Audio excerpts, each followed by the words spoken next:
I call this meeting to order. Welcome to meeting 38 that is resumed. This meeting was suspended on November 3rd.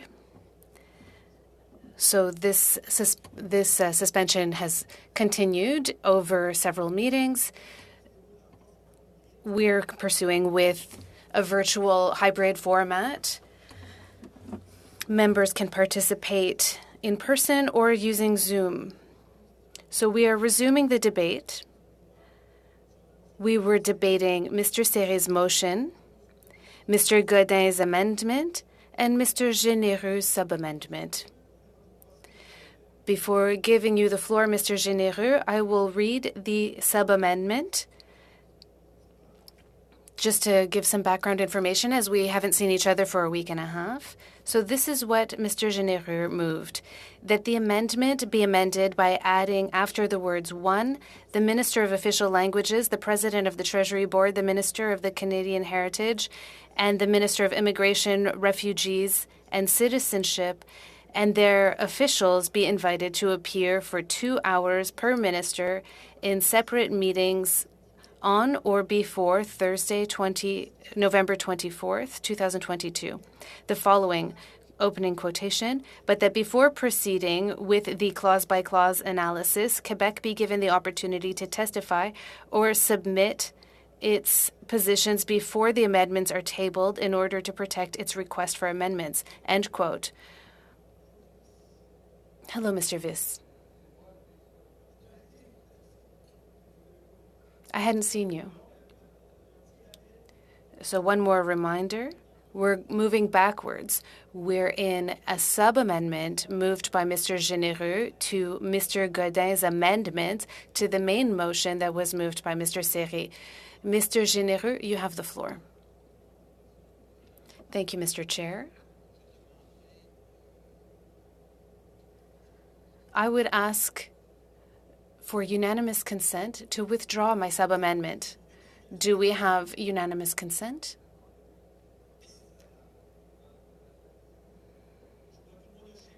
I see everyone nodding their head on the screen and around the table. Does everyone agree? So we have unanimous consent. The sub-amendment moved by Mr. Généreux is withdrawn.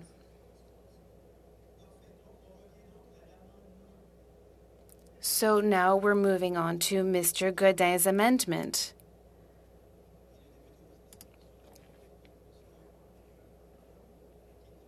I'd like to be added to the speaking list. Mr. Godin, did you want to say something? Regardless, you were in the speaking list from the last meeting after Mr. Généreux, so now you have the floor. Thank you, Mr. Chair. It's nice to see you here in person. It's much more efficient, but in some circumstances, we have to move to the hybrid format in order to participate.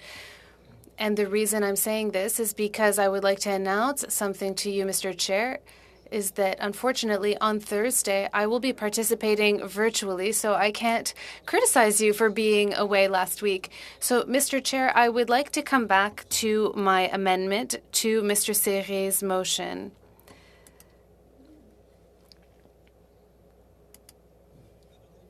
Before we move forward, does everyone in the room and online have Mr. Godin's amendments? I think they were distributed by the clerk last week. Everyone should have it so that they can follow along. Well, you know, Mr. Chair, maybe I could summarize my amendment, which was my intention, but the goal here is to allow the committee to do its work properly and to meet its objectives. The objective is to invite the 4 relevant departments to appear on Bill C-13. That's Heritage Canada, IRCC, the Treasury Board, and Official Languages. It was important for me that these 4 ministers appear. We would have preferred that they appear during the debate so that they could validate our hypotheses, correct our questions, and help us write our amendments. But sadly, 2 of those ministers, decided to appear after the witnesses. That's their prerogative. I don't necessarily agree with them, but at a certain point, we need to rectify the situation. And I also wanted to correct the dates because time is going by. Mr. Chair, I would like to make a point of order. The Minister of Immigration did not cancel. He was on the list to appear today. And if the motion had been adopted, he would be here. I just wanted to make sure that we didn't misqualify the minister. Well, that's not a point of order as defined, but... Well, Mr. Godin, can you continue? Well, Mr. Chair, what I wanted to say is that thank you for agreeing with me that this was not a point of order. But anyways, what I was saying is that we should invite the four ministers. And I'd also like to insist on one thing, is the meaning behind my motion. The point here is to do our work properly, to proceed by a clause-by-clause study without having a time limit. That is the point of my sub-amendment. So that's my first comment. I just wanted to set the table before we start debating on the motion. Next, Mr. Beaulieu, you have the floor. I would like to move a sub-amendment to Mr. Godin's amendment. I will read it for you here. At point number 1, one moment, please, Mr. Beaulieu. After speaking with our analysts and clerks, for this to be easier and more fluid, I think we should move one piece at a time rather than doing it as a whole. So I would like you to present one part at a time. I'm assuming that you have many parts. Mr. Chair, I would like to understand, what do you mean by piece by piece? He's tabling a sub-amendment. No, instead of proposing 4 amendments as opposed to your one amendment, Mr. Beaulieu is moving several sub-amendments. Well, it's one sub-amendment that has many ideas in it. I would like to add something, Mr. Chair. I didn't want my colleague not to be able to take advantage of his parliamentary privileges because he could have more than one sub-amendment. No, of course, that's not what I was suggesting. We certainly want to have all of them if there are more than one, but we just want to have them one part at a time. So that was my intention. So, for example, if there is sub-amendment A, then we will discuss it, vote on it, and then go ahead from there. So certainly I did not want to place any restrictions on any member here concerning sub-amendments, but we have to follow our procedures. Do you understand, Mr. Beaulieu? Well, I can present them. It's quite simple. By the way, we looked at the last meeting, and we were told that we couldn't change the order of the clauses in our discussion. But we looked into this, and it is possible to change the order when we do clause-by-clause consideration if we have unanimous consent to do so. So we can come back to that, but I just wanted to put that in there. I don't want to dwell on it. So point 1, I would amend November 17th from Mr. Godin's sub-amendment. We're almost there now. The 24th of November, November 24th. I have a point of order. Okay. Please go ahead with your point of order. I can hear comments, discussion with the staff, and I want to make sure that only the members can speak. Yes. Sometimes I will permit someone else to speak, but I hear you. You want to have this discussion around the table. Please go ahead, Mr. Beaulieu. So November 24th, and then it would come back December the 1st. And then, oh no, that part has already been taken out. I would add, so I have an addition. The committee invite the following witnesses as well, and that they be divided into 3 groups so that we can hear them. First, the Quebec Bar Association and the French-speaking jurists. Second, the Ontario, BC, and Acadian school boards. And then the Literacy Association of Quebec. And that we have all of these witnesses appear by December 8th. And we will send you this sub-amendment in writing. So, 2 things about amendments. First of all, you are suggesting that November 24th become December 1st. November 4th, the 24th was in Mr. Godin's sub-amendment. And then, and then you want to have the witnesses that you mentioned. Okay. So, the 5 witnesses that you mentioned, you talked about the Bar Association, and then you talked about the French-speaking jurists, but there are several groups with that name. Are you talking about Ontario or which group specifically? Okay, I'm going to check on that.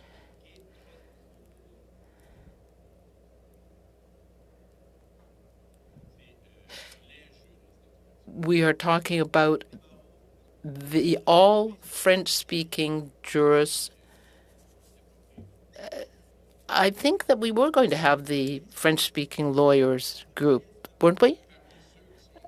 Among those that we were already going to be hearing from.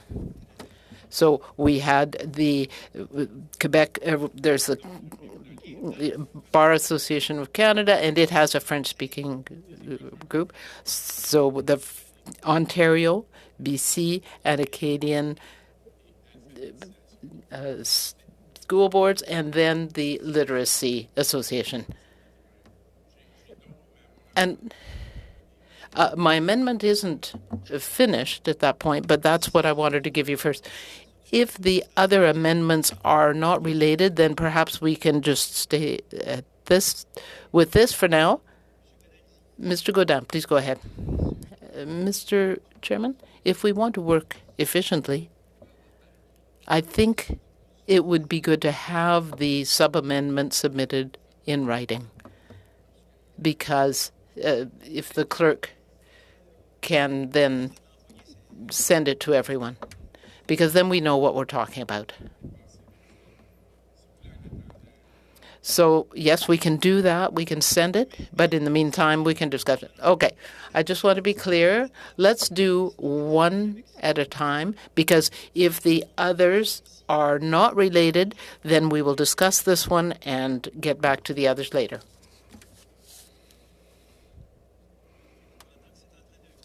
So while we're waiting for the sub-amendment, it may be that I can't see you well at the screen, but if anyone participating virtually would like to speak, please let me know.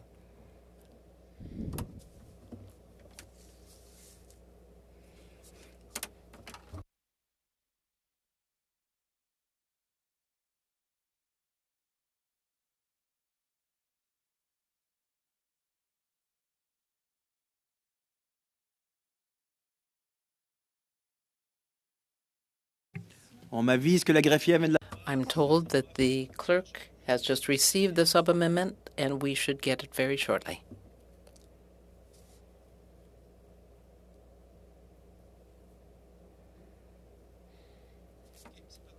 Okay. It has been sent. So any questions on the sub-amendment? Mr. Godin. Thank you, Mr. Chairman. So we've just received it. So as you can understand, I think we have to give it some thought. What is happening is that time is going forward and getting short. So we've got Mr. Serre's amendment, and that has caused everything to get bogged down in the committee. We need to find a way to unblock the discussion because we are not moving forward, and what is happening is that the French language is losing out. So I would ask my colleague, Mr. Serret, to seek unanimous consent to withdraw his amendment. That's my first comment. And then what I see here is a list of other witnesses that would be divided into 3 groups. I don't have the breakdown, unfortunately, of the different witnesses that have been asked for by the various parties. And as you know, we have to respect the representation of the parties in the House. So those are my comments about Mr. Beaulieu's sub-amendment. Your first comment was about Mr. Serret's amendment. Yes, that was my introductory comment. But Mr. Beaulieu's sub-amendment is calling for more witnesses. I don't think that has anything to do with the sub-amendment. So I'm not sure if we're on the same wavelength here. We should be on the Official Languages Committee. So I see here that we have a list of witnesses that would be called in 3 groups. We've got the Quebec Bar Association, the French-speaking lawyers, then we've got the school boards, we've got the University of Moncton, and as I mentioned, it is vital that we have a representative set of witnesses that is based on the representation of the committees in the House. So we have lost 2 years already, and the Conservatives are the second largest party, followed by the Bloc and the NDP. So we've got the Bloc Québécois sub-amendment here. How can we give this much privilege to the second opposition party? So that's one point. As well, I want to come back to point 2 in the sub-amendment. So we've got a date here. We changed from the 17th to the 24th of November. Now we are at December 1st. And then in the second point, we've got the 8th of December. So I've just received this from the clerk. So we've got so December 8th is for the second point, and I haven't talked about that yet. I've only talked about my first point. Go ahead. So, Mr. Beaulieu. So it says December 8th. Very good. So I can see that there's a little problem with the sub-amendment and the information in it. It's important. Mr. Chairman, we're laughing about it, but we have to take this seriously. So we've got December 8th, and then the amendments have to be submitted in both official languages to the clerk by December 8th. And then it says when we have clause-by-clause consideration, then we need to debate. We need to take into account the Quebec government's views and others, and then we need to proceed without debate. I think we need to look at the number of meetings, because if we keep pushing things back by week, then we won't get our work done. And who is going to be the loser? What is going to be lost? Well, it is the French language that will be the loser. So I think that the Liberal Party and Mr. Seki is the a representative of that party, should withdraw its amendment. I certainly agree with point 5 in the sub-amendment that during clause-by-clause consideration, the amendments that reflect the demands of the Quebec government and minority communities, francophone minority communities, should be debated without any time limit before being voted on. So I agree completely with that. We don't need to just restrict that to those amendments, but rather those clauses that affect those witnesses and organizations, but all of the clauses. So those are my views, and I would like to hear from other members of the committee. Anyone on the screen, please raise your hand. Mr. Beaulieu, and then Mr. Dalton. Perhaps just for your information, the witnesses that we are talking about in point 1, the Quebec Bar Association, we feel that it is important, if we want to look at the responsibility of the federal government to defend the French language, it's important to hear from those witnesses so that we can really come up with a good result. I think all of these witnesses, the Quebec Bar Association, the French-speaking lawyers groups, the Ontario, British Columbia, and Acadian school boards also are important because we need to hear about the problems they have getting enough funding for their French language schools, the University of Moncton, as well as the Literacy Association in Quebec. That's important too. Clear, there are witnesses from Quebec that have been invited by other parties, but these are important.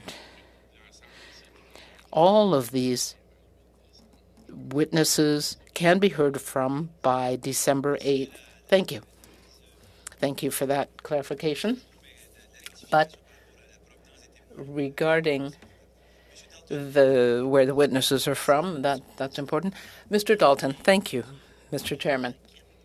What concerns me is that we are wasting time talking about the dates. We are saying November 17th, then it's the 24th. Now it's the 1st of December. So we're having this discussion and we're wasting time. So I believe it would be much more efficient if in this sub-amendment, for example, we set out the number of hours and the number of witnesses that we would be hearing here before the committee in order to pursue this study. We've lost witnesses here because of these debates. Furthermore, I believe it's perfectly normal to proceed clause by clause. We've carried out several studies here, and we've moved on a clause-by-clause basis. It's as if we were following a schedule of a train service. We're looking at the 1st of December here, and it's going to upset the whole apple cart, Mr. Chairman. In French, it's Monsieur le Président. Very well. Donc, in the context of other studies, we studied the response to COVID, the health of interpreters with the sound issues and headset problems. I think we have responsibilities here. Our responsibility is to hear the witnesses that have already been slotted. We have to complete that work. And then we should move to our clause-by-clause study. So you're on the same sub-amendment? Yes. Mr. Beaulieu's sub-amendment. That's what I'm dealing with here. If we're going to talk witnesses, forgive me, but I'm looking through my papers here. I was reading an article this morning on Air Canada. Unfortunately, I'm unable to track it down here. But, Mr. Chairman, I simply want to show the committee, and we're dealing here with Mr. Beaulieu's amendment. In September, we, the Conservative Party of Canada, tabled a list, as the clerk had asked us. I think the date was the 1st of September. We had 47 witnesses on the list that we wanted to have appear here. The Liberals went through the same exercise, the NDP as well. The Bloc did the same. Mr. Chairman, we had one meeting at the committee to sift through this, and it was my suggestion to sift through our list in order to be able to move forward more quickly. But we weren't looking to square the corners, and in my colleague's amendment, he's suggesting witnesses. Now, should the other parties around the table add witnesses this morning? In a newspaper, I saw that a business like Air Canada, which was one of our witnesses on our list, we wanted to have them appear. Do you know what they stated to the media today? Well, Air Canada said that he didn't want to fall under the Quebec legislation, Bill 76. So it's our duty to hear these witnesses, to understand their reality. Mr. Chairman, I'm not a CEO of a company, of an air carrier in Canada. I'm an MP. So if I want to do my work properly, I think we have to hear these people. Listen, we haven't heard very much about Part 2 of C-13, and Mr. Serret, with his motion, is saying we're going to hurry things along, and if we haven't finished by such and such a date, we'll move on to something else. And once again, the victim here will be the French language. So my question is this. If we allow Mr. Beaulieu to add witnesses, then the three other parties will also should also go through the same exercise to add witnesses to the list. So, Mr. Chairman, my colleague's intervention is relevant. Now, where are we going to land with this? And I think I used a very appropriate term here, so that's my comment for now, Mr. Chairman. Go ahead, Mr. Beaulieu.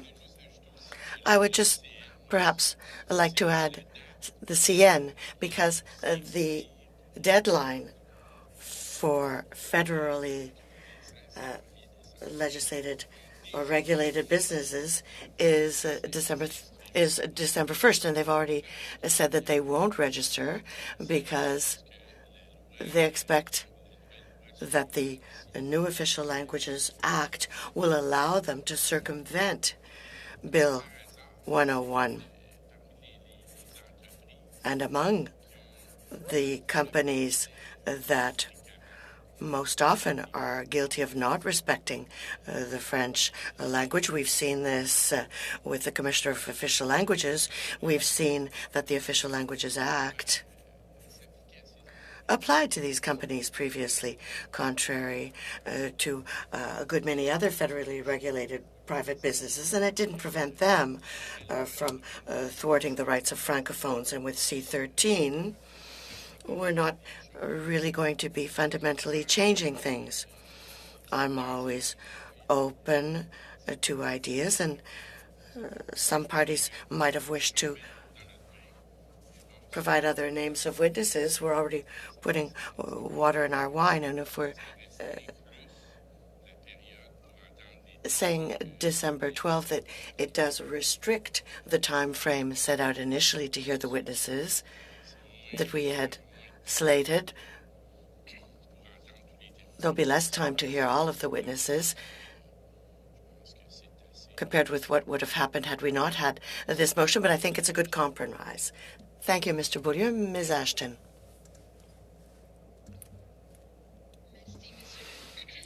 Thank you, Mr. Chairman.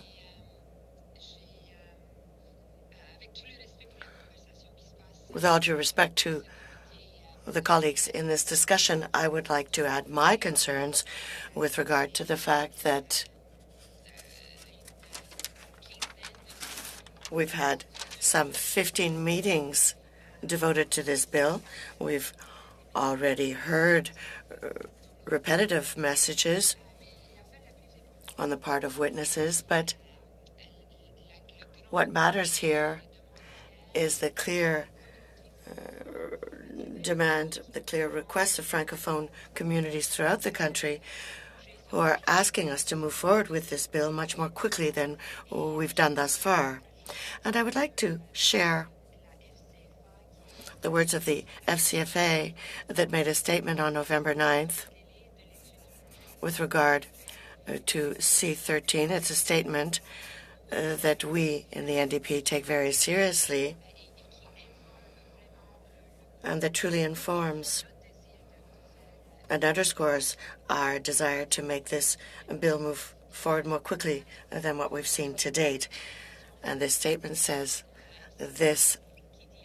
It says, after 6 years of work and consultation, we deem that parliamentarians have all of the tools at hand to modify Bill C-13, the Official Languages Act. What we've seen over the course of the summer shows once again that it is urgent to move forward with the modernization of the Official Languages Act. Francophones more than ever need a strong act that is respected. We would like to see Bill C-13 adopted by the House before the end of the year.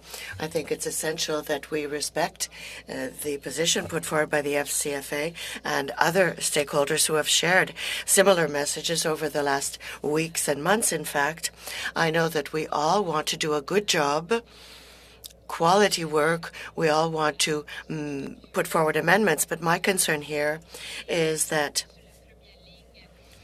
frontline communities are clearly telling us what they want to see, and I believe it's essential that we, as a committee, respect this and do our work with this in mind, ensuring that we deal with this bill and refer back to the House before the holidays. Thank you very much. Thank you, Ms. Ashton, Mr. Godin, and then Mr. Beaulieu. In fact, Mr. Chairman, I would like to salute my colleague, Ms. Ashton, from the NDP. We've already worked closely together. We don't always share the same views or philosophy, but I greatly appreciate this colleague who does remarkable work. And now I would like to underscore this, with all due respect to Ms. Ashton. On June 13, 2022, a decision was made here by the committee, and I'll read this to you.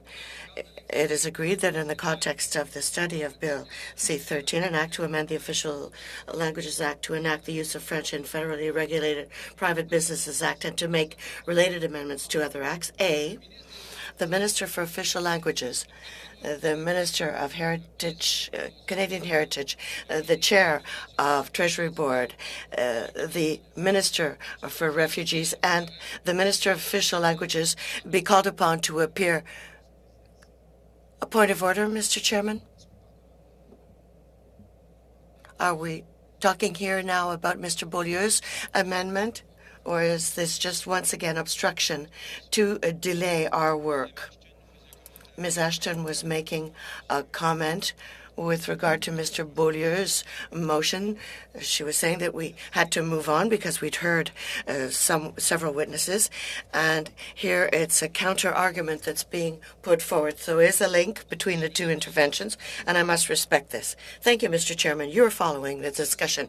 Point B, the Commissioner of Official Languages should be called upon to appear for 1 hour on June 15th, and we should hear officials during the weeks of the 6th and the 13th of June as agreed upon on June 1st, 2022, with the agreement of the whips based upon the availability of time slots, and that the committee hold additional meetings as of June 19th.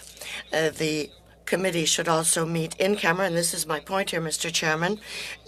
It's important to go through all of the elements of this decision. Point E, it was a decision of June 13th of our committee.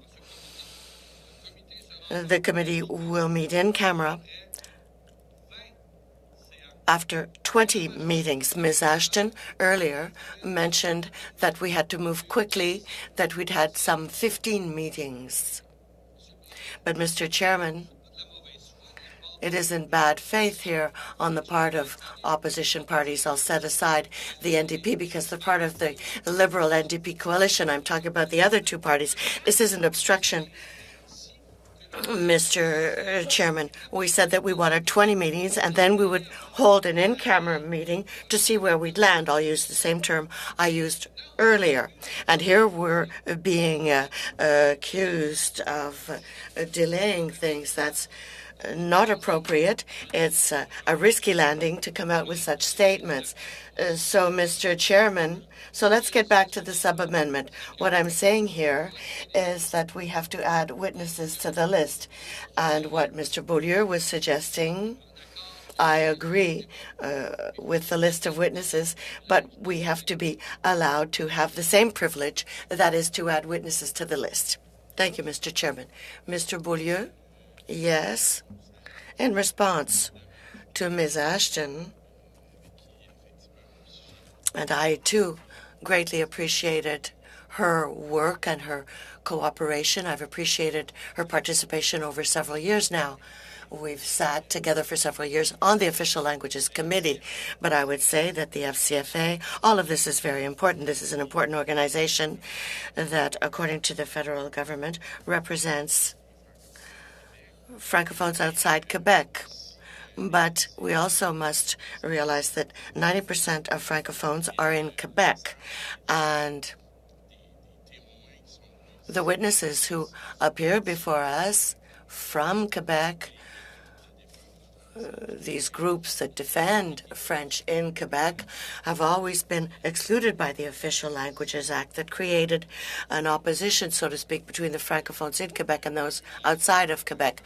They do not agree at all with C13. Even just yesterday, I went to see the launching of this book, Le Piège des langues officielles, written by Éric Poirier. This book has just been published. It was released yesterday. He is a very important author in Quebec as well, and he intervened. If you read his book, this is what he puts out in his book.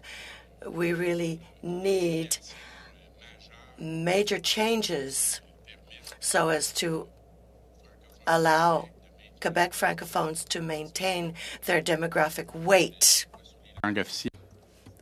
Right now, the Official Languages Act is only promoting English in Quebec as an official language. We had hope following the speech from the throne, but that has changed. Even today, Antoine Robitaille wrote an important text that outlines the whole process that happened since the speech from the throne. As we move forward, everything's becoming more muddled, and we don't see how the federal government is going to protect French in Quebec. It's very important to me. I hope that Ms. Ashton will continue to support Francophones in Quebec. I'm worried about this. Until now, the NDP was in favor of applying Bill 101 to federally regulated private enterprises. Yesterday, we saw that the Standing Committee on Science and Research, the NDP, rallied behind the Liberals to move aside a study on scientific research in French. They stopped the work, simply put. So I hope that the NDP will continue to maintain its position on the French language. Mr. Chair, a point of order. Yes, Ms. Ashton, go ahead.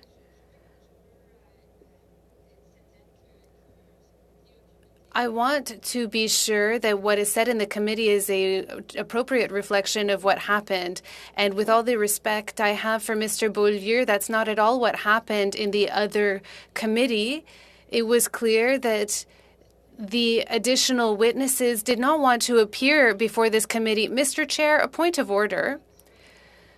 So let's be clear here about what happened over there. I think this is a very disciplined committee. Thank you, Ms. Ashton, for your comments. We're on the sub-amendment. Mr. Beaulieu, I would ask you perhaps to focus on the sub-amendment. And I'd like us to keep to the topic. Well, I wasn't at that committee. I'm just saying what I heard. Here's what I'd like to say. I do have a point of order from Mr. Godin. Mr. Chair, I just wanted to point out that Ms. Ashton is doing exactly what Mr. Beaulieu was doing earlier. We're not here to judge. We have an opinion. We're stating our opinion. I think that both are allowed to express themselves.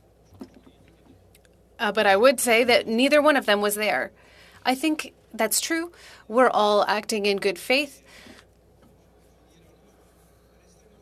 Let's try and show some restraint and focus on the subject of the sub-amendment so that we can then move on to the other sub-amendments that Mr. Beaulieu would like to speak to. So on your own sub-amendment, Mr. Beaulieu. Yeah, so on point one, Mr. Godin was suggesting that I'm adjusting my sub-amendment to allow parties to invite witnesses.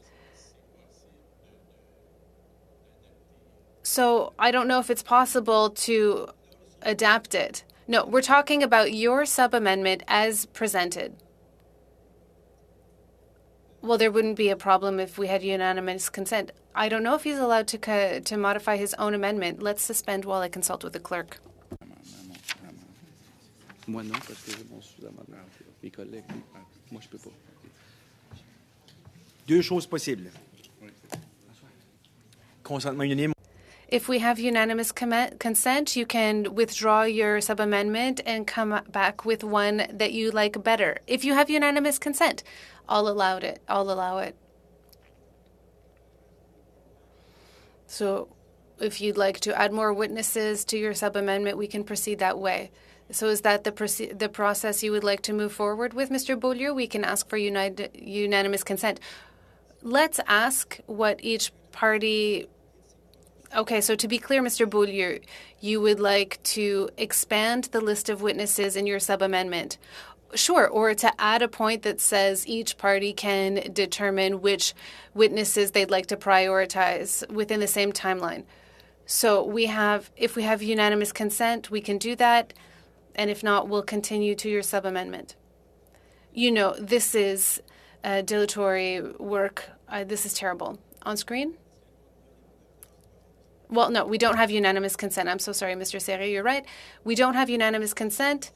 So is there more discussion on the sub-amendment tabled by Mr. Beaulieu? Well, you know, you're talking about obstruction here. Well, I think that what you're doing is obstruction too. Let's focus on the sub-amendment. If there are no other questions, we can move to a vote. Recorded division on the sub-amendment. Mr. Godin, you have a proposal? Well, Mr. Chair, we have a choice as a committee. We can go by unanimous consent, by consensus, or by recorded division. So you could raise a hand, or recorded division, or unanimous consent. We're going to move forward with the recorded division. OK. Alors, sur les sous-amendements de... On the sub-amendment, so we're proceeding to a recorded division for the first sub-amendment that was moved by Mr. Beaulieu. Go ahead. En ordre alphabétique, ici, Alphabetical order here. Let's go this way, actually. Contre. Je connais bien, ça n'a pas d'allure. Madame Latanzio, Contre. Madame Kayabaga, Je vote contre. Monsieur Iacono, Contre. Monsieur Sanson, Contre. Monsieur Dalton, Contre. Monsieur Godin, Contre, Madame la greffière. Monsieur Généreux, Contre. Monsieur Viss, Contre. Monsieur Beaulieu Pour. et Madame Ashton. Contre. Donc, 1, 2, 3, 4, 5, 6, 7, 8, 9. 10 contre et 1 pour. 10 opposed, 1 for. The sub-amendment is rejected, defeated. You now have the floor for your second sub-amendment. Okay, so the second point, amendments to Bill C-13 should be sent to the clerk in both official languages at 5 p.m. at the latest on the third Thursday. Mr. Godin was saying November 24th. I would say December 8th. It should be distributed to members of the committee in both official languages before noon on December 9th. If we want to limit ourselves and be truly efficient, we'll need to readjust. I think that's important. If the goal is truly to discuss and have a real debate and arrive at the best bill possible, it means that our points of view are not predetermined ahead of time. It feels like everything's been decided already and that we're just trying to act. I think that this way of proceeding allows us to follow a timeline, but to still take the time to bring the amendments we'd like to bring. Comments? No one? No one on the screen, no one in person? We'll move to a vote. Recorded division. Madam Clerk, go ahead. De M. Beaulieu. On the second sub-amendment by Mr. Beaulieu,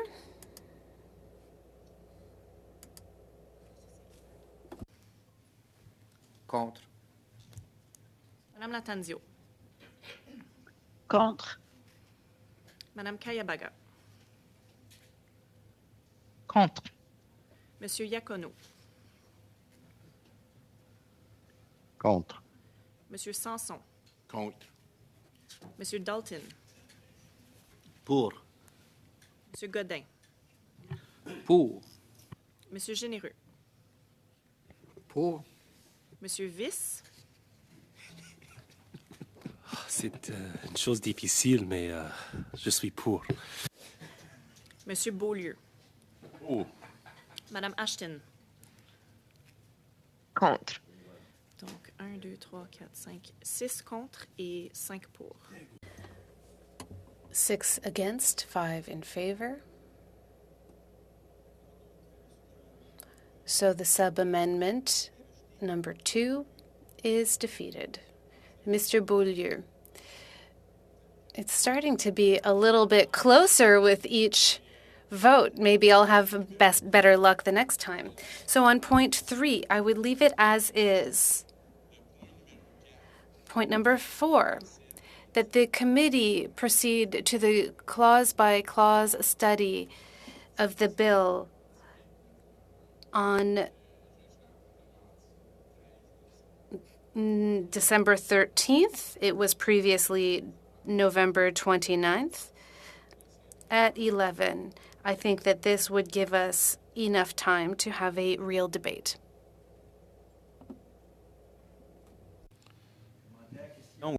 Questions, comments? Yes, Mr. Godin.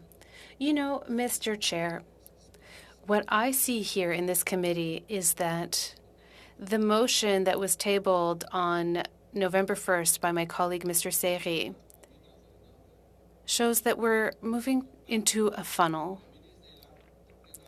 That the Minister of Official Languages, the President of the Treasury Board, the Minister of Immigration, and of course we don't mention Canadian heritage, but he should be here, should be invited to appear by November 17th. I would just like everyone to recognize that today is the 15th, so that leaves us until Thursday. And two, that the amendments to Bill C-13 be sent to the clerk of the Official Languages Committee by Thursday, the 7th, at 5 p.m. at the latest, and be distributed at the latest on the Friday at noon. Mr. Chair, I would say that the best thing that could happen in this committee would be that Mr. Seri withdraw his motion so that we could get down to business. Thank you, Mr. Chair. Any other comments on the third sub-amendment moved by Mr. Beaulieu? Anyone on the screen? Around the table. Mr. Beaulieu, go ahead. I agree with what Mr. Godin has said on the sub-amendment. So I invite people to vote in favor. Mr. Chair, yes, no, I do not withdraw my motion. The FCFA and the IFO declares that has stated that we should move to the clause by clause. We could have had, Mr. Seri, I'm going to stop you right there. I understand. I'm going to stop you right there. Mr. Seri, we're at Mr. Beaulieu's third sub-amendment. I understand what you're saying. And Mr. Beaulieu, you went a little bit further than your sub-amendment. Point of order, Mr. Chair. Ms. Ashton mentioned something earlier. She said that we shouldn't say things that lead people to confusion. Mr. Seri just said that the FCFA and the AFO agrees on the fact of his amendment. I'll stop you there again. That is not a point of order. Are there any comments on Mr. Beaulieu's third sub-amendment? I'm going to make you stop there. I'll do it as politely as possible. That was not a point of order. And I'm going to be a little bit more strict on points of order. We have to focus on the sub-amendments that are being proposed. Mr. Godin, on the sub-amendment number 3, Mr. Chair, as a parliamentarian, I think it's important for me to finish my comment. What we want to do is to do things properly, and we want to say things properly. And what Mr. Seri said is not entirely true. I don't want to open the debate on that. This is not a debate. No other comments? Let's move to a vote. Madam Clerk. Monsieur Seri. Contre. Madame Latanzio. Contre. Madame Kayabaga. Non. Monsieur Iacono. Contre. Monsieur Sanson. Contre. Monsieur Dalton. Pour. Monsieur Godin. Pour, Madame la greffière. Monsieur Généreux. Pour. Monsieur Viss.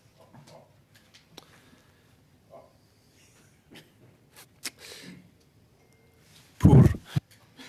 Monsieur Beaulieu. Pour. Et Madame Ashton. Contre. Donc 6 contre, 5 pour.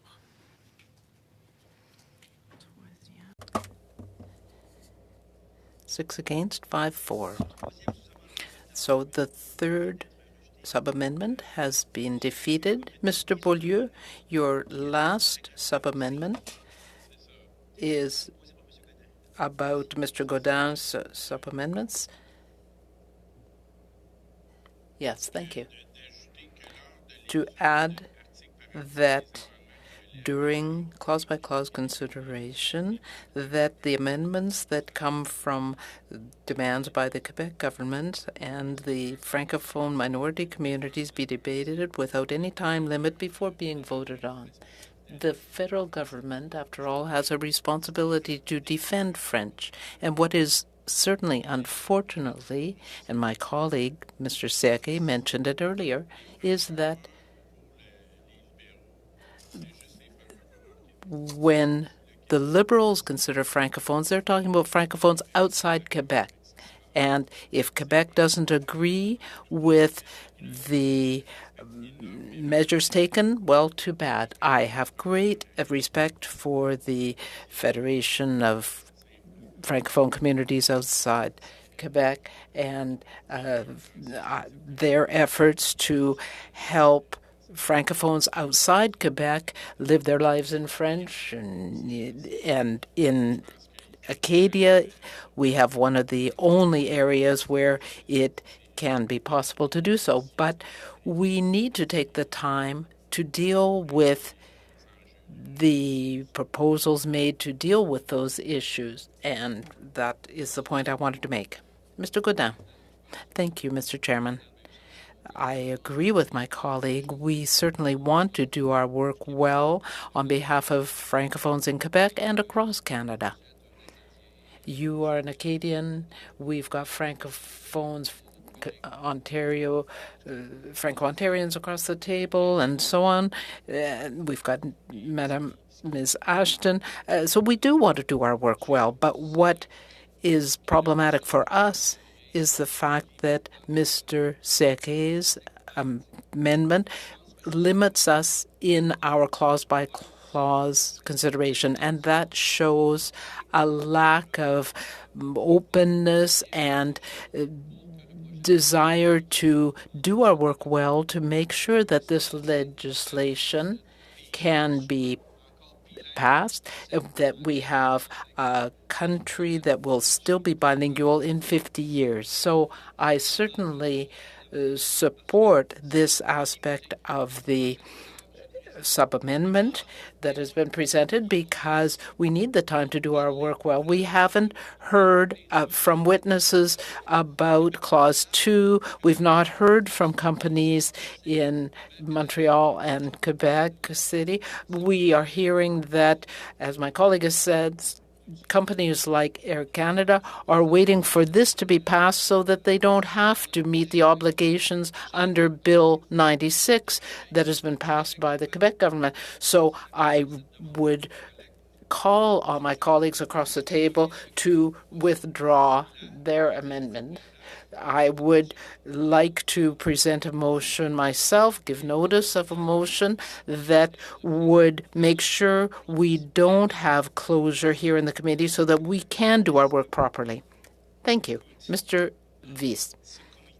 Well, this committee, where I'm a new member, worked well at the beginning, but we have a lesson that we can draw here when the leader of the government, or on behalf of the government, doesn't respect the committee's independence and tries to impose closure like this, then we have the result that we see right now.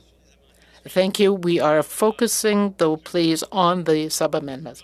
We need more time to be able to promote bilingualism. We know in British Columbia, for example, right now we have a lot of problems in my province, and this motion doesn't give us enough time to really study the bill and to promote bilingualism in British Columbia. Thank you. Thank you for speaking in French, as you always do, Mr. Vice. Other questions or comments? No? If not, we will go to the vote. So please go ahead, Clerk, with our last, the last part of the sub-amendment. Mr. Beaulieu. Contre. Madame Latanzio. Oh. Je pense qu'elle a dit contre, j'ai pas compris. OK. Madame Kayabaga. Contre. Voilà, okay. Monsieur Iacono. Contre. Monsieur Sanson. Contre. Monsieur Dalton. Pour. Monsieur Godin. Pour, Madame la greffière. Monsieur Généreux. Pour. Monsieur Vice. Pour. Monsieur Beaulieu. Pour. Madame Ashton. Contre. OK. 6-5 contre. Donc, 6 against, 5 4, and so the motion is defeated. I'm sorry, it was hard to hear you, Ms. Latanzio. You need to adjust your mic. I'm sorry. Thank you. But my vote was recorded? Yes, definitely. We heard, but the sound was quite weak. I'm sorry. Thank you. We are coming back now to Mr. Godin's amendment. We've got it here, and if you have any comments, either those on the screen or those in the room, I am ready for them now. Mr. Godin, please go ahead. Or I can go to Mr. Beaulieu if you're not ready. Please, yes. I would love to hear from our colleague from the Bloc Québécois. We're showing great solidarity on this issue with our colleague. So, in response to my colleague, Mr. Serge's amendment, I proposed a motion to set some limits around what we might do, and so I call for the Minister of Official Languages, the President of the Treasury Board, the Minister of Canadian Heritage, and the Minister of Immigration, Refugees, and Citizenship with their officials be called for 2 hours for each minister, because we heard from the Official Languages Minister and the Heritage Minister. They came for a half an hour each, and that this is an important issue, and the idea behind this amendment is to allow us to do our work properly. If we want to know how Canadian Heritage will work with the new legislation and enforce it, yes, we need to be able to talk to the officials, but we need to talk to the minister. But we didn't have the minister. It says in black and white in the legislation that there are obligations imposed on the Minister of Canadian Heritage under the legislation, and maybe I don't have the right wording here, but there is a department. Rather, there's no department of official languages, but we do have a minister responsible for official languages. So that doesn't make a lot of sense. But now, the second aspect is that we have the amendments submitted in both official languages. Now, by the last date of appearance of witnesses.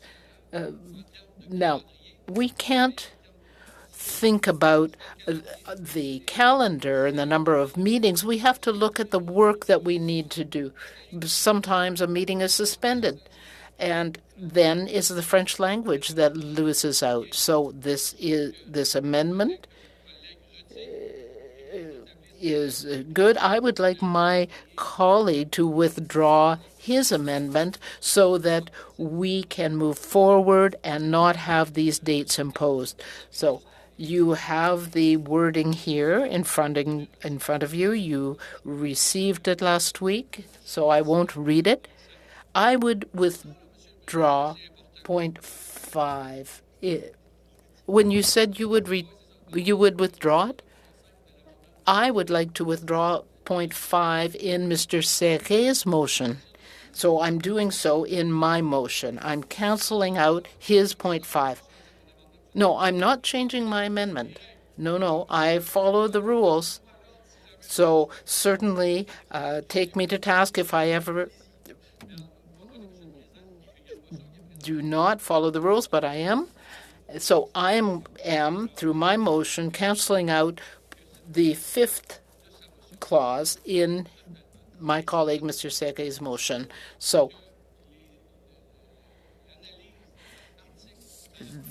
the problem is with his motion is that he is limiting clause-by-clause consideration, limiting the time for that. So as I have said, we want to protect French, and we want to stop the decline of French for the next 50 years because I want Canada to remain bilingual. This is important to me.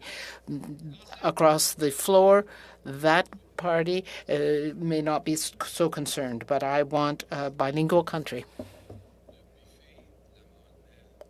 I don't think I would ask the clerk whether we can go on like this forever. Will we have filibustering on this for the next year? I just want to clarify if the fifth part of my amendment is canceled out. Do we just go on and on like this? Mr. Chairman, I think that is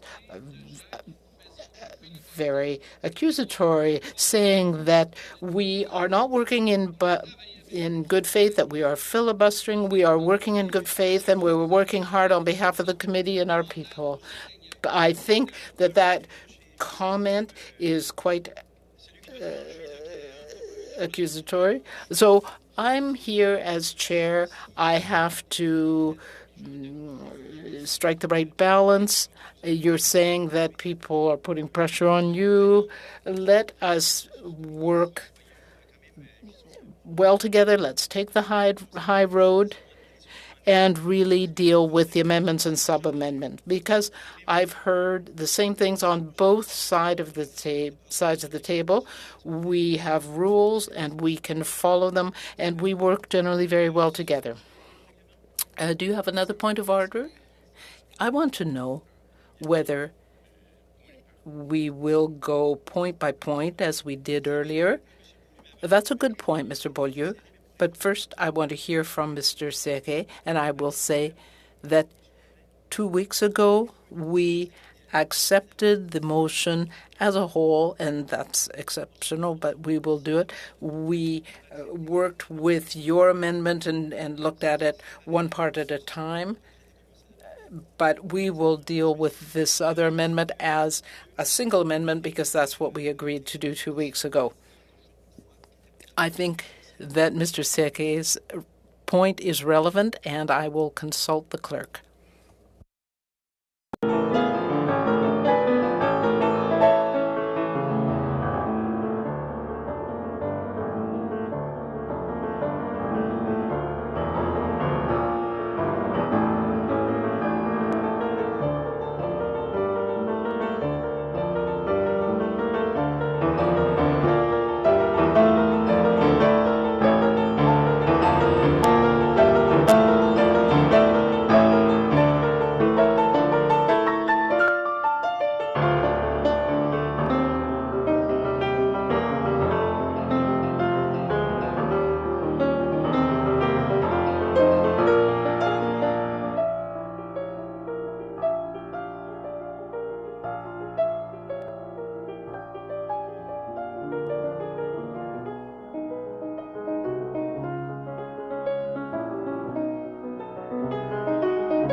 Okay, nous reprenons.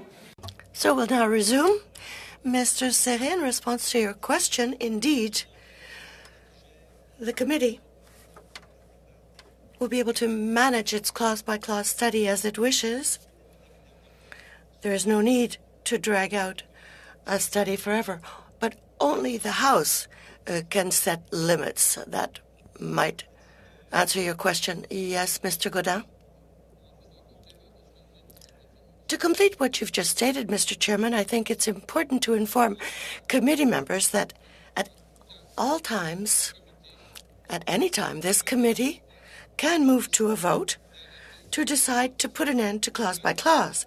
And unfortunately, Mr. Chairman, as I say, they have the majority with the NDP coalition, so I don't understand their concern. Once again, it's a witch hunt. That's not a point of order, Mr. Godin. You've just criticized your colleagues opposite, making unkind remarks, and you've just done the same as what you were criticizing them for. We know the rules. We're parliamentarians. Let's follow the rules of procedure. Sometimes it can be bothersome for one group or another, but we have to respect each other and things will run smoothly. As I said, on both sides of the table, let's put an end to these unkind statements. It doesn't advance debate. As you've several times mentioned, we're all working in the interest of our beloved bilingual Canada. I responded to Mr. Serre's comments. I think it was relevant. We're going to follow through with your amendment. Are there any other comments with regard to Mr. Gaudin's amendment? Point of order, Mr. Chairman. I want to come back to your response to Mr. Serre. I would like to have your opinion on my comment with regard to procedure, process. Is it true or not that the committee is free to decide at any time to put an end to the clause-by-clause study of the bill? That was the additional information I was providing. Just a minute, everyone. I did answer that question. I didn't go to that extreme. I mentioned the possibility of having this last forever. The committee is master of its fate. Only the House of Commons can impose something on the committee schedule-wise. Mr. Chairman, I understand that the House can impose its preference on us, but we here in committee are free to decide as well. Yes, we are free to decide. That's what I wanted to ensure was clear. We're in control. Unfortunately, we understand that the Conservative and Bloc coalition is not a majority coalition. That's democracy. I'm simply setting out the facts. Mr. Beaulieu, another point of order. Might we move to the clause-by-clause study of the amendment with unanimous agreement? You mean right away? Just a minute. I will check this with the clerk.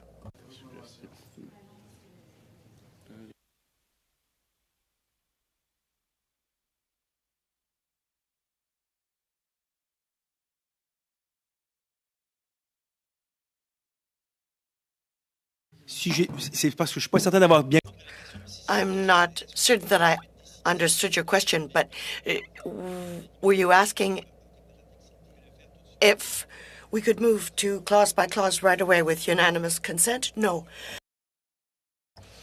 There is a delay that would be required if we call upon the legal clerk, the law clerk. No, that wasn't my question. With my sub-amendment, we moved point by point. We dealt with it point by point. And Mr. Gaudin, in a previous meeting, set out his entire amendment. I was asking if we could cover my amendment point by point. I had misunderstood. I'm going to check. Yes, absolutely, Mr. Beaulieu. I had misunderstood the first time. Forgive me. I thought you were talking about clause by clause for the bill. No, I was asking for unanimous consent with regard to my amendment. No, we're dealing with Mr. Gaudin's amendments, but could we cover them point by point the way we covered them with you if there's unanimous consent? No problem if we have unanimous consent. I allowed this, I authorized this the first time. It was an exception because Mr. Gaudin outlined it all as a whole. Do we have unanimous consent to vote on this point by point, Mr. Beaulieu's amendment? In other words, we deal with Mr. Gaudin's amendments. There are 5 of them, so we deal with them one by one or as a whole. Mr. Chairman, I give you my agreement, and I think the Conservative Party of Canada would give its consent. That might allow us to express ourselves, to discuss each element. Is anyone opposed? No one is opposed, remotely or here in the room. So let's move forward with amendment number 1 of Mr. Gaudin. Go ahead. A recorded vote, Madam Clerk. I wanted to have the floor. We've called for the vote. You cannot intervene. I ask that we deal with it point by point. Inaudible. You put forward a request, and I answered yes.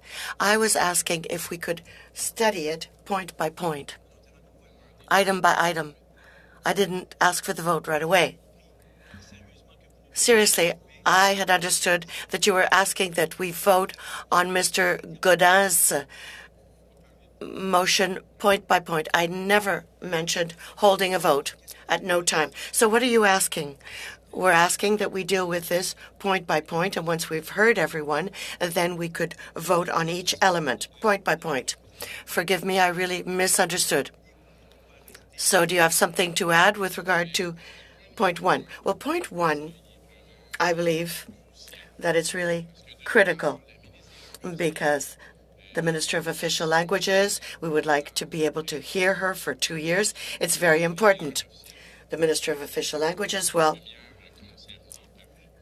that is the individual who is involved very closely here. She repeated time and time again that her government is recognizing the decline of French, including French in Quebec. And she stated that it was the first time that the government was doing this, which is true, I believe, to my knowledge at least. However, in the bill, it isn't clearly stated what will support French. There are general overarching themes. We recognize that Francophones are a minority in Canada as a whole in the North American context. We know that the Minister of responsible for French in Quebec had asked the government to recognize that there is only one official language that is threatened that's in a minority situation, and that is not included here. We continue to recognize the Anglophones in Quebec as a minority, and we're continuing to fund initiatives under the Official Languages Act, funding exclusively groups that defend the English language. This has been stated. I think that it was in 2019 in the speech from the throne. If we look at the numbers for 2020, 2021, this continued. I think last year the QCGM received something like $1.6 million in subsidies. So this for an organization that constantly states that it's racist to defend the French language in Quebec, etc. I think this is bullying, and it's unacceptable. So it's not clear what is going to be changed. We put the question, and when it was Ms. Joly, I asked her the question. I asked her what was going to change, how they would go about defending French, and there was no response, no answer. So it's as if Quebec didn't matter. Quebec doesn't count. It's as if people just want to set it aside, not pay much attention to it, and continue to anglicize Quebec with the Official Languages Act. And people want to see this go unnoticed, and I'm wondering if the objective of limiting debate isn't that, to just play a trick on Quebec. It's a trap, and I think it's essential that we be able to question the Minister of Official Languages over the course of 2 hours in order to explain with precise details the situation. There is one positive measure in C13 that sets out the possibility of funding for French, but it's really very limited and it's unclear. So I think it would be important that the minister be able to answer our questions, which are fundamental ones, because a lot of the organizations funded by the federal government in Quebec, Anglophone groups, emphasize that it's a common language, but it's the federal government that funds these organizations that are exerting pressure, be it in civil society vis-à-vis municipalities, the government of Quebec. They're putting pressure on Quebec officials, and I think this explains in great part the decline of French in Quebec. I've been studying this file for a long time. Years ago, we were treated as racist every time we stood up to defend the French language. And we faced off oftentimes with these Anglophone groups funded by the federal government. I think that all Francophones in Canada should be concerned, because if Quebec is weakened in Quebec, Quebec is weakened. It's the main market of Quebec for artists and performers of the French and Francophone communities throughout the country, and we defend the economies of Francophone and Acadian communities. This is a pool of experts in French, teachers, etc. So if we weaken French in Quebec, we're weakening it throughout the country. Moving on to the President of Treasury Board, that's essential too. We're talking about positive moves. We know that funding is essential. We know that the FCFA wants Treasury Board to be the central agency here, and there's a whole debate around this. A few days ago, we saw former Judge Bastarache and others stating that it would be disastrous for the Francophone and Acadian communities if the FCFA's proposal that Treasury Board be the central agent, they all stated it wouldn't be good, it wouldn't be beneficial for the Acadian community. I think it's important that we hear the minister explain the situation to us. Indeed, I believe that the FCFA, what they're saying, in fact, is that we're seeing what's happening. We've had the Official Languages Act in place for 52 years, but if we continue to appoint governors general who don't speak French and officials in all departments, often French is set aside. We're muzzled. French is stymied here, even in Parliament. Oftentimes in committee, most discussions take place in English. So the FCFA, what they're saying is that the Treasury Board is responsible for funding, and Treasury Board needs tools in order to require that the federal government respect French as an official language in this country.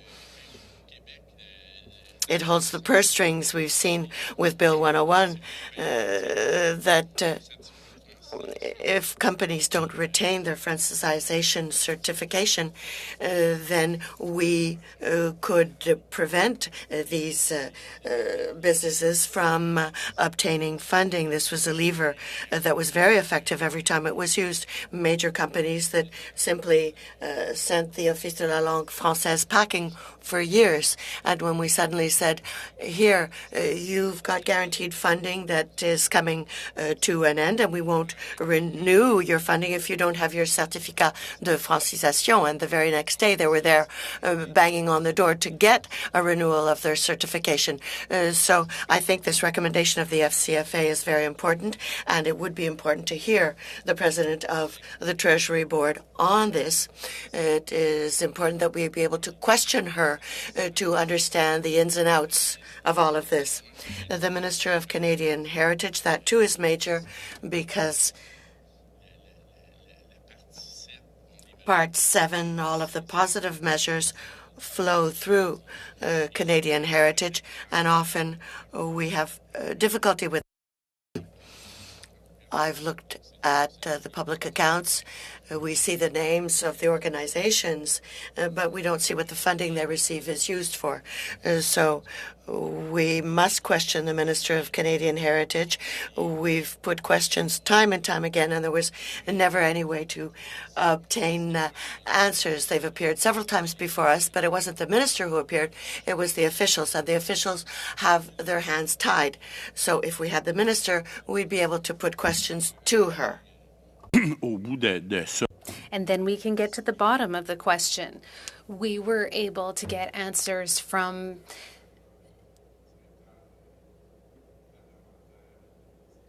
the Official Languages Parliamentary Director, And thank goodness for him, because we were able to get many answers to our questions. But why can't Canadian Heritage answer our questions? It's very concerning. I think it would be very important. And, you know, the Minister of Canadian Heritage, Mr. Rodriguez, has often said, I'm sorry, I have difficulty hearing myself speak here, but he's had very aggressive statements towards Quebec, Francophones, and the Bloc. He has apologized. I think 2 years ago we had proposed a bill on several occasions to make sure that knowledge of French be required for citizenship in Quebec. And he said that we were being divisive, that we were dividing people according to culture and color. He ended up apologizing for this, but this has to stop. We have to stop accusing us of being racist because we're trying to ensure the survival of our language, of being able to live in French in Quebec. In my opinion, this is a form of discrimination and intolerance, and it has to stop. The federal government is funding organizations that are constantly using Canadian heritage to make this kind of allusions. We saw it here when Ms. Jennings came to testify. She said that they're like African Americans. We don't want Anglophones in Quebec to have to ride in the back of the bus. But, you know, right now, Quebecers are riding at the back of the bus. But you know what? These kinds of statements are unacceptable. It's unacceptable in Acadia, too. I think the situation there is even worse.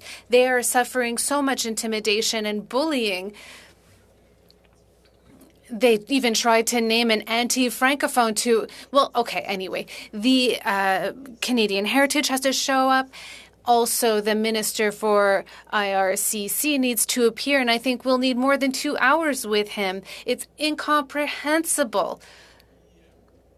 They subtly admitted that there's a form of immigration, of discrimination in the department. If you look at the discrimination that African Francophone students are suffering when they are seeking to be admitted to Francophone cégeps or universities in Quebec and outside of Quebec too, their requests are denied.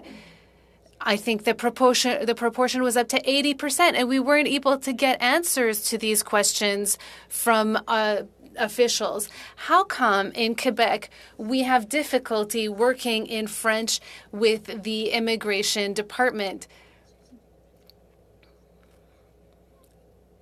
There was a lawyer here, Mr. Hanfield, that came and testified about issues at the border and with immigration. And, you know, he had to make a number of complaints and protests and work with civil society just to have the right to argue a case in French, and ultimately it was accepted, but then they were trying to prevent him from getting any documents in French, and he wanted to argue his case in French at the request of his clients, and he told us that this is the kind of situation that happens frequently, and you know, he doesn't let himself be pushed around, and he stands up for his rights, but other lawyers get intimidated and they end up trying their cases in English. This goes against the French language charter. It goes against the Official Languages Act. And it's as if, you know, no one notices, no one's going to act, no one can hear us. And, you know, this isn't just in Quebec. This is something that we see elsewhere. Acadians are one of the last places outside of Quebec where French has a chance of surviving. And I think that it's important, critical that we bring major change here. We had one representative who came from the Acadian Society of New Brunswick, and he said that he had faith that there were some shortcomings in C13, but that he had faith that we would be able to have these rights be respected through regulation. But I think that he's a little too trusting. We have to look at what's been going on for time immemorial. In Acadia, there's been such a high resistance to linguistic transfers, and the situation is getting worse. We've seen it in Quebec. There's increasing assimilation of francophones. So I think it's very important to be able to clarify these points with the Minister of Immigration.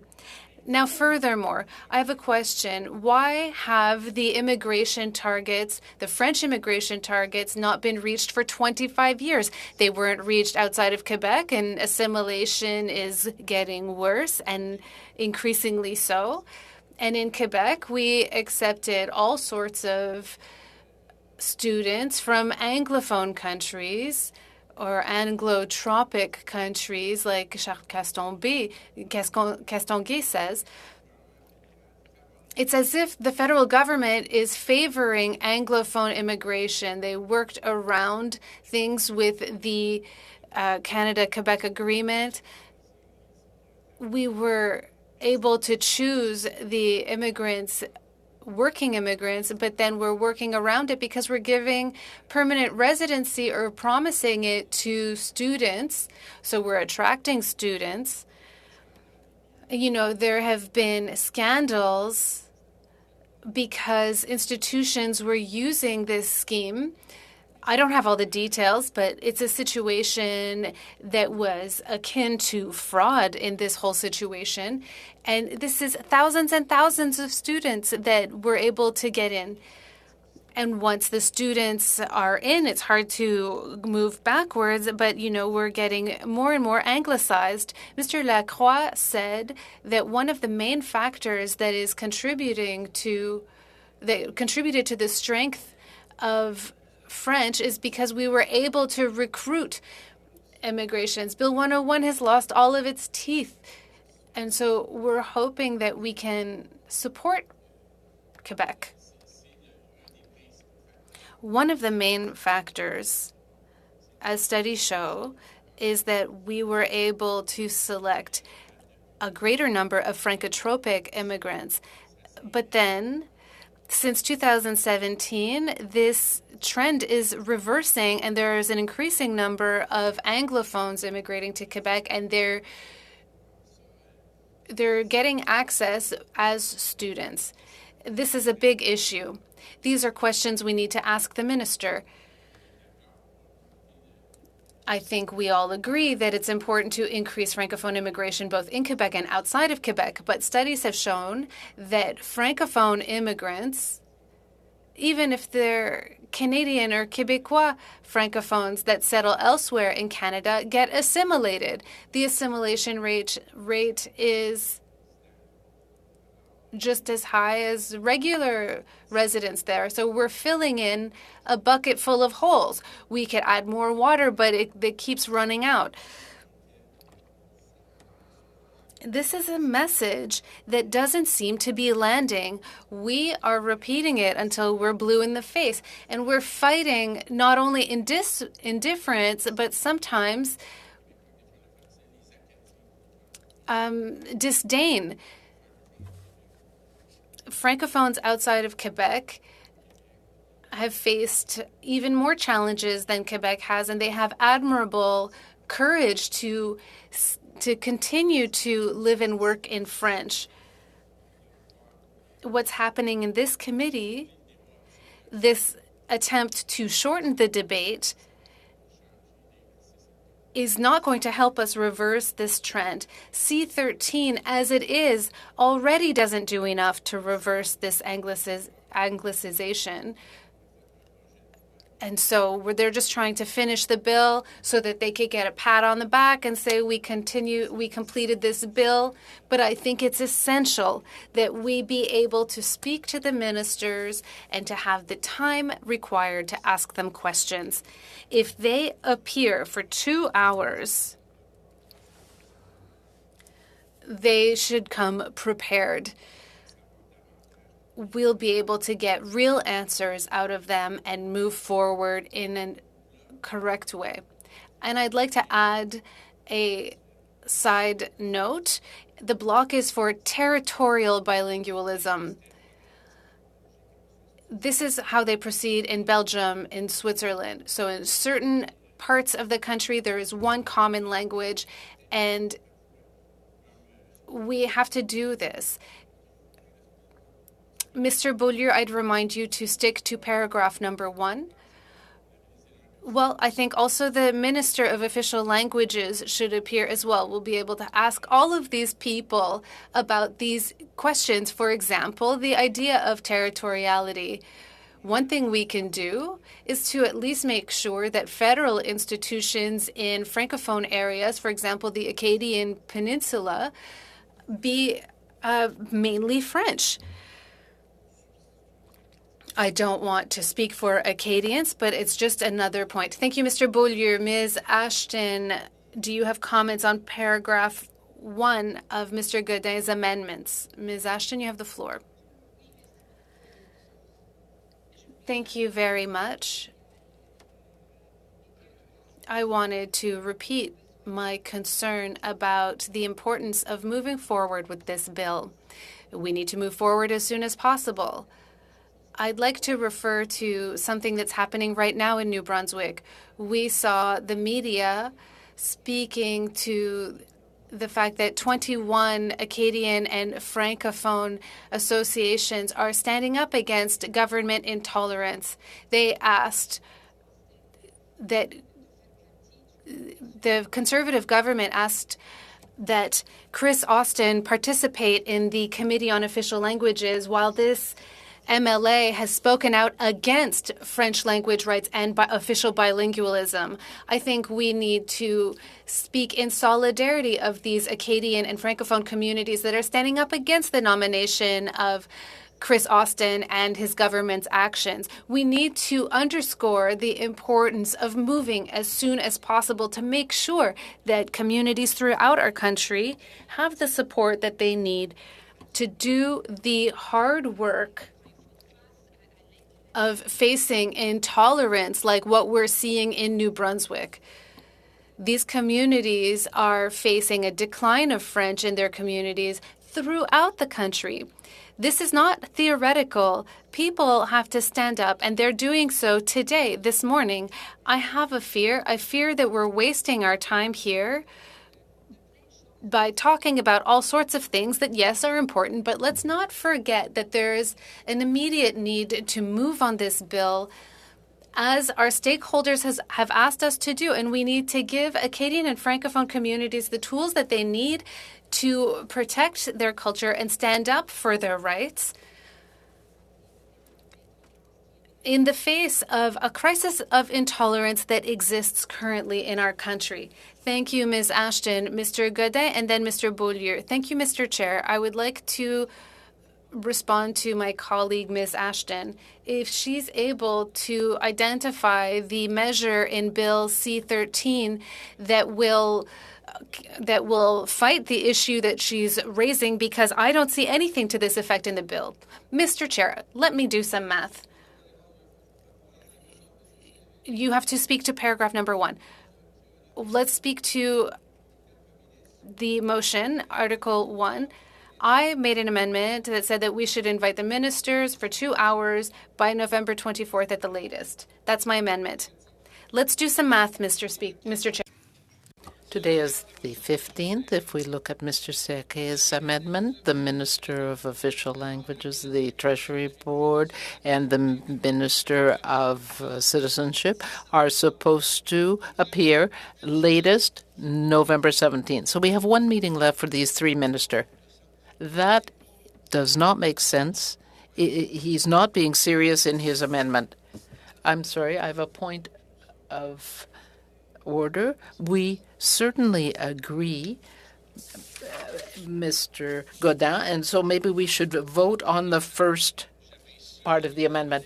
Thank you. I appreciate that. Oh, just a moment. We need to follow procedure. Just one moment. I'm going to suspend. We've got what you said was that you wanted to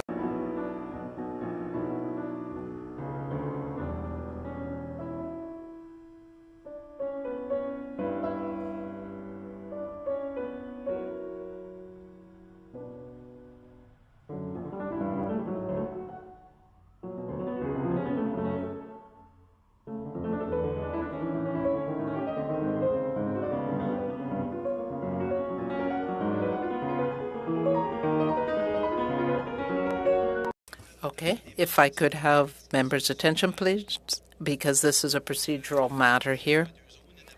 What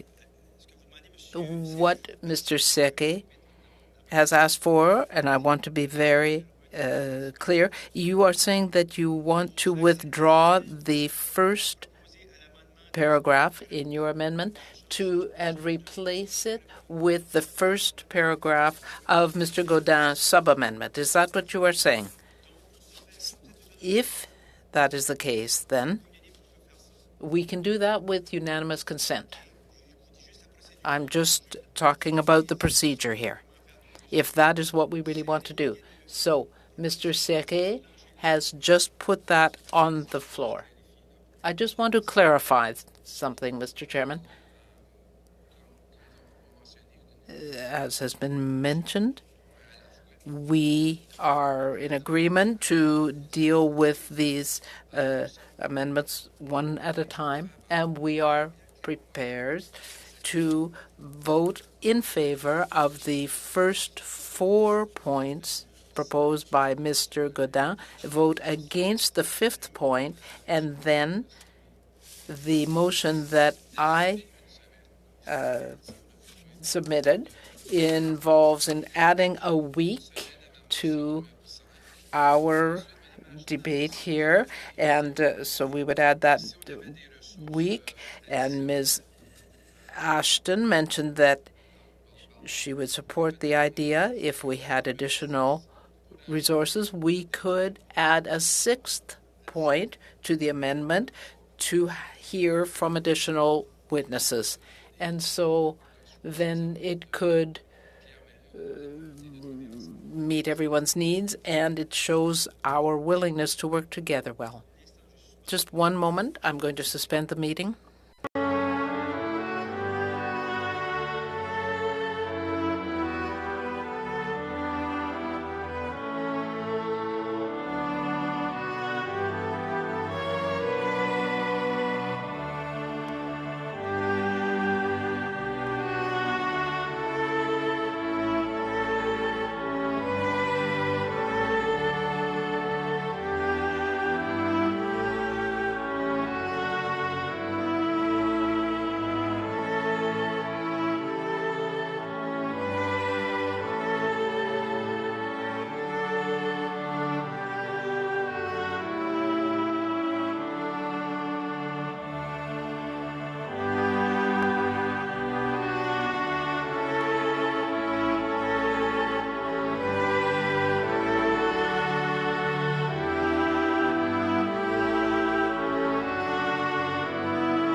Donc, So I just want to summarize, Mr. Seke, ask you to. I have a point of order.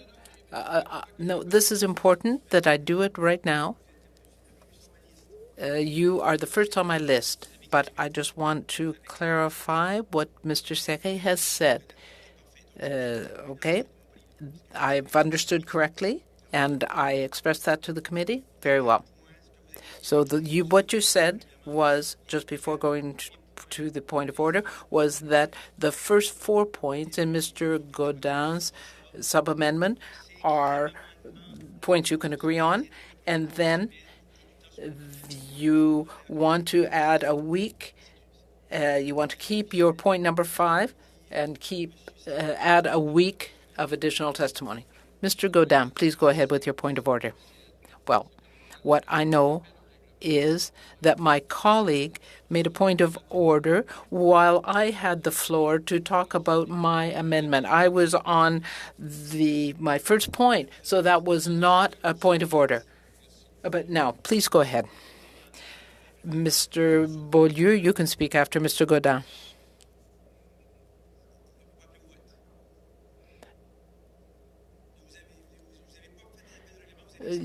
Perhaps that was not a point of order, but you expressed your position.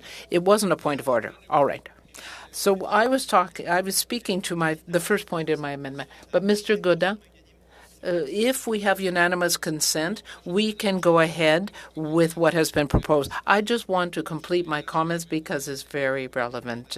What I'm saying is, I'm just going to find my amendment here. We are talking about the 4 important ministers, including the Minister for Canadian Heritage.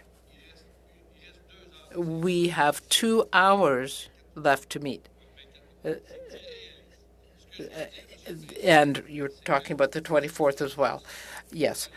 So I think that's unrealistic. I think that we are not giving proper time for the ministers to appear, and people are not paying attention to that at all, and I don't agree.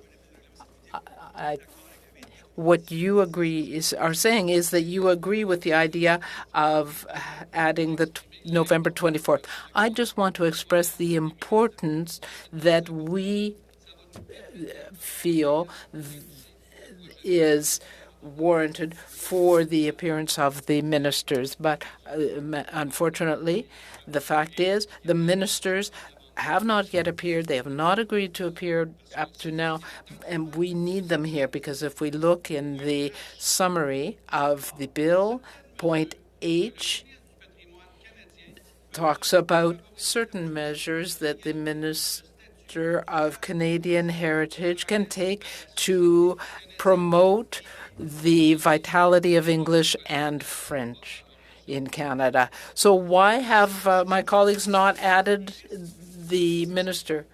Well, in fact, it's the opposite. I think that you're not listening to each other because, in fact, Mr. Serret said that he is prepared to accept the first part of your amendment. I'm not sure if you understood things the way I did, but I think that is what is on the table. So I think what we really should do is call for unanimous consent to see whether your amendment is agreed to by everyone. It's important, Mr. Chairman. Just let me finish, if I may. So, in fact, Mr. Serret is agreeing to have the 4 ministers appear.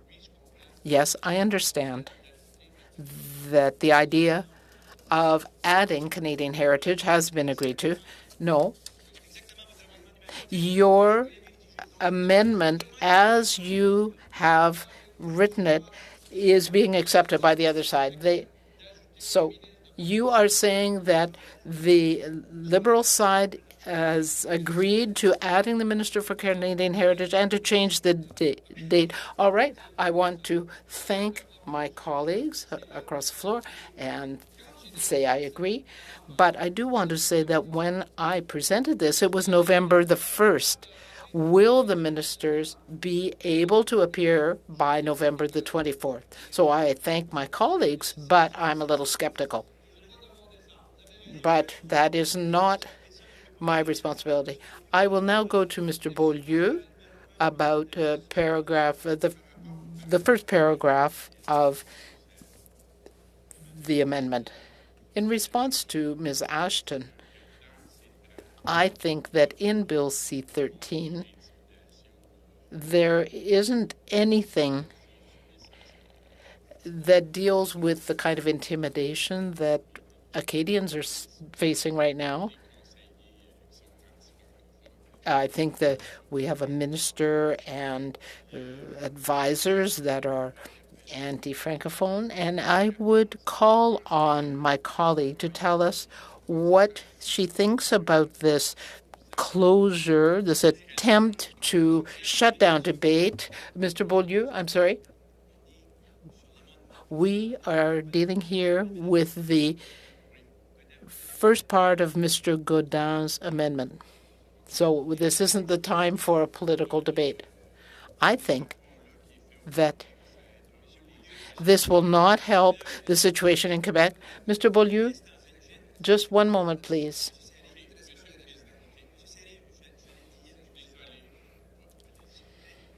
If I may, if I understand correctly, we are dealing with the first point in Mr. Gaudin's amendment, and you agree with that, and you're saying that there is consent to go ahead with the 4 ministers. So can we establish that there is unanimous consent for the idea that the first point in Mr. Gaudin's amendment, as stated, is agreed to? Regarding point number 1, it's good, but I don't see how we're actually going to have 2 hours set aside for that because it's not really realistic. Just a minute, please. Let's be serious here. Everyone around the table. Mr. Beaulieu, you've made your point about this, and you agreed with what's laid out here. We started with your sub-amendment that was rejected, and then you pleaded in favor of Mr. Gaudin's paragraph 1. We've heard you. But what I'm saying is that there was resistance to what he brought up because this was brought up in the context of a point of order, and it was tied in to removing striking out the last point, which is the very essence of what we want to achieve here. It is 1 p.m., so I would propose that we adjourn the meeting. We won't adjourn, we'll suspend the meeting. So the meeting stands suspended. Okay. If you want unanimous consent to adjourn, we can do that as well. That's what I was saying. So we suspend the meeting.